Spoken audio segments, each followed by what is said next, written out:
Hey guys, it's Ghost Queen. Okay, so the next Oracle deck I'm reviewing today, and these aren't really detailed reviews. I'm basically just doing walkthroughs so you can see what the cards look like.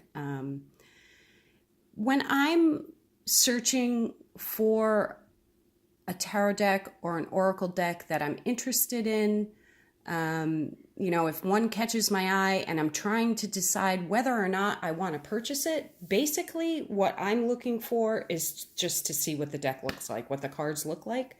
So, that's what I will search for online. So as I am doing these videos profiling these decks, I'm pretty much doing the same thing. I'm just showing the deck itself. I'm not going into too much detail. I'm just offering you what I myself would search for, which is a walkthrough of the deck. So this is the Fairy Forest by Lucy Cavendish. I like this one a lot as well. I wanted to get one fairy deck, and this is the one I chose. For me, I'm very connected to the elements, so I like a lot of that in the decks, and I feel this one has that. So I'm going to do a little walkthrough here.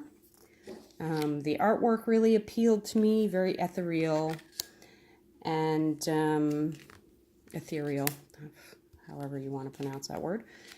And yeah, I just thought it was really cool sort of imagery, kind of fantasy-like, and very feminine, which I also liked.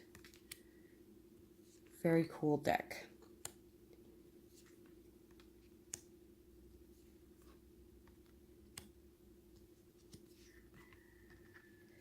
Now this deck is also numbered, and it also has the meanings, the basic meanings of the cards right on each card, but you can also look in the book for the deeper meanings of the cards.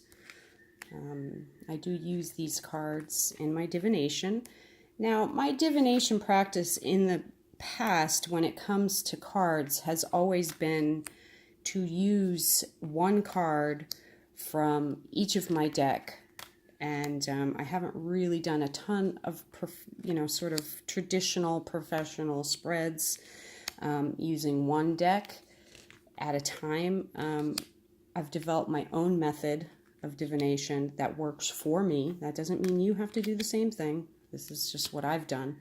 But because, and it's a weird thing, it might be related to my autism, but I just don't want to neglect decks. It's a strange, weird, obsessional thing that I've got going for myself. So, yeah, I always want to incorporate all my decks in my readings.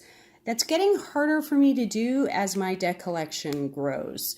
So I'm sort of developing new methods as I go along. And what I've been doing lately is I will alternate between tarot and oracle. So I will use all my oracle cards, one card from each oracle deck in a spread, and then I will use one card from each tarot deck in a spread and do it that way. I encourage you to play, and to develop your own methods of divination that are very personal to you and not necessarily follow along with what someone else tells you to do and the way to do it.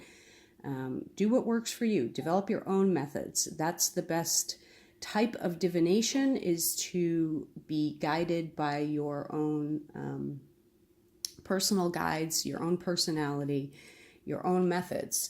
So I encourage you to play and explore and not feel so, constrained to what you're supposed to do and to rules and to things like that. Yeah, that's my advice. So that is the Fairy Forest Oracle deck. And I've got 3 more that I'm going to review today. And I am moving along, so I bid you adieu.